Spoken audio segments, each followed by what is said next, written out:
Hi, you've reached the Uneasy Silence video tutorial on the new way to install Windows XP on your Mac. You may remember this video. It's outdated. So a big I'm sorry to all you New York Times readers. Today Apple introduced a new easier method to install Windows XP on your Mac. It's called Bootloader. And for Bootloader to work, you need to make sure your system is completely up to date, including firmware and software. So you need to go to the Apple menu and run your software update and be sure you're running system 10.4.6. So go in and install those updates if you don't already have them. Now that we have the latest software installed on the computer, we're going to go to Apple's website and download the latest firmware.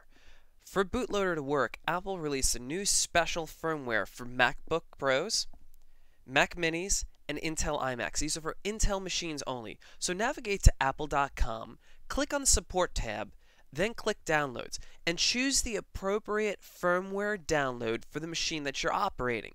In this case, I'm working with a Mac Mini. So download and install the firmware as the instructions say. That is a shot of the firmware installation screen. Now that the firmware has been updated, we're going to go back into Safari, navigate back to Apple's website, and download Bootloader. So we're going to go to www.apple.com, click on macOS 10, scroll down until we see the Boot Camp public beta. We're going to click on that, and then we're going to click on Download Now. Fill out the required information for Boot Camp, filling in your email address, what machine you're going to use, and reading the terms and conditions. For the purposes of this video, I've already pre-read the terms and conditions, but I highly recommend that you read the terms and conditions before you download this product. And now we're going to download Boot Camp.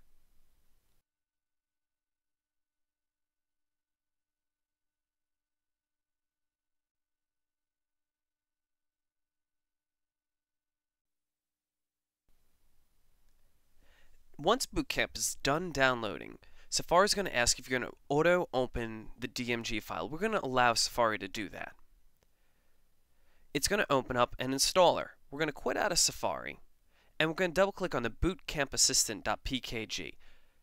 Please, once again, read the instructions over carefully so you fully understand what Boot Camp is doing to your machine and that you meet the minimum system requirements. After reading that over, we're going to continue and agree to the software license agreement. We're going to pick the volume that we want to install Boot Camp on, put in our user password, if we can type it in correctly, and install it.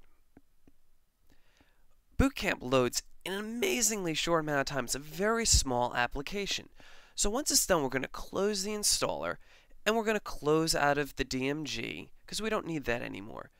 And we're going to go into the Utilities folder by going to the Go menu and Utilities. Double-click on the Boot Camp Assistant application. It'll launch. You're going to get a warning that this is preview software. Apple's really going out of their way to reinforce that this is preview software. But we're going to install Boot Camp anyway. Once Boot Camp launches, it's going to give you an option if you want to burn Macintosh drivers to a CD. We're going to go ahead and do that. The biggest problem with the XOM hack before was finding the appropriate drivers that are necessary to run your Intel Macintosh. Apple has gone to the expense and great length to make sure that they write an appropriate and actually quite easy installer CD that we're going to see later in this video. I inserted a blank CDR and we're going to burn the drivers to a CD.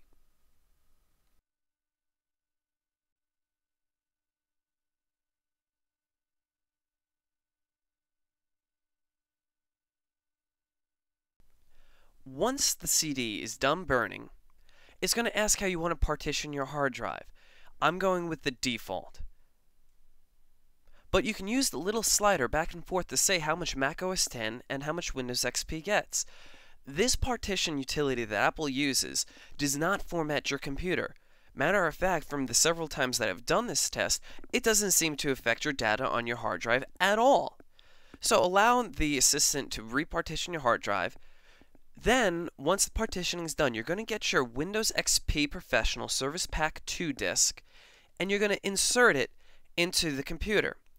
It's important that you buy a retail copy of Windows XP Service Pack 2 for this installation. If you borrow someone else's CD, it's illegal. You must go to the store and purchase a Windows XP Professional SP2 CD. Insert that CD and start the installation. Now we're going to go through a standard Windows XP installation.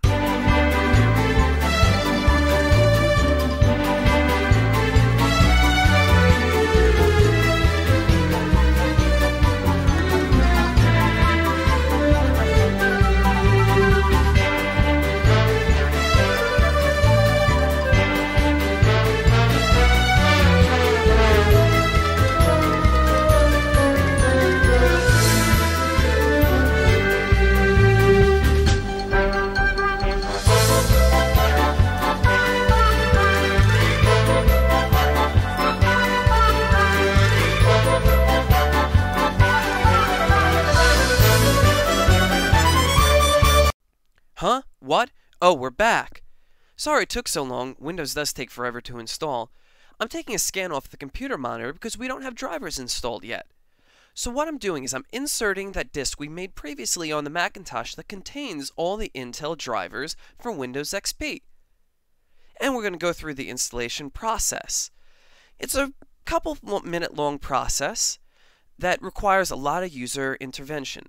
You're going to start up the installer, which automatically starts once you install that CD, and then the installer is going to automatically install all the necessary drivers for all the missing hardware in Windows XP. Occasionally, it's going to pop up an error message saying that the driver is not signed to work with Windows 2000 Windows XP. We're just going to hit the Continue Anyway button as stated in Apple's instructions. Sometimes they hide behind the installer window, so you need to click down in the taskbar and say Continue Anyway, and continue with the installation.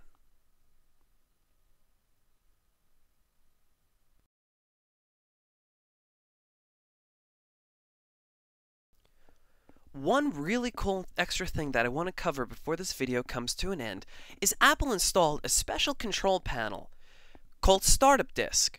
So to get there, you go to Start, Control Panels. I'm going to switch to Classic View, and I'm going to choose the Control Panel Startup Disk. That allows you to tell Windows if you want to boot into Mac OS X. Also, if you're familiar with the old installation method, it used to give you a logo in the beginning to choose between Windows and Mac. If you still want that option, immediately when the machine starts up, you press and hold the Option key, and you'll see a screen similar to this one right here. And you can choose what volume you want to boot into. Thank you for watching this video. If you have any questions, email us at tips@uneasysilence.com.